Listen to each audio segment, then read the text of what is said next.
Hori arrainkatua da. Ez barka, bisigua da, sentitzen dut. Ordena alfabetik ziur arrainau freskoa, bero? Txantxetan, pasaden astean bildu nituen ondartzan berokatea errespetatu dut, begiak itxita jan dezakezu. Ba, euli mordoa dute. Ez euliak doainik dira. Kristo horreko 50. urtean gaude. Erromatarrek Galia osoa arma zartuta daukate. Osoa? Ez. Galiar menderakaitz batzuen herriak burua makurtu gabe eusten du. Eta erotu zara? Ez dindio guztesarri hori esan, lehoiei botatzea nahi? Habe, Cesar! Zure garaipenerako bururatu zaigu? Mosaiko bat!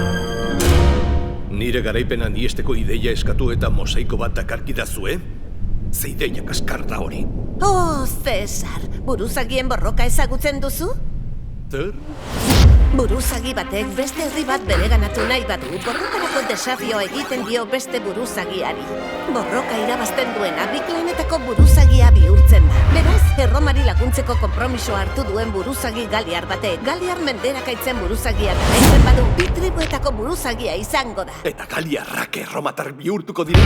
Galo erromatarrak, baina bai erromatarrak.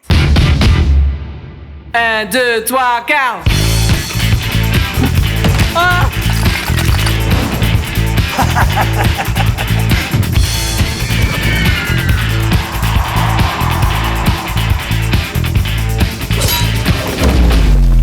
Ahaztu mosaikoak! Buruzagien borroka nire garaipena! Ikuskizun itzela izan. Eta baineran dirako galiarrak belaundikatuko zaizke. Neuros analizango dituta!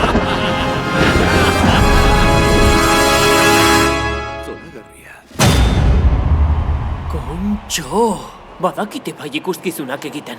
Badakizu, armorikarra.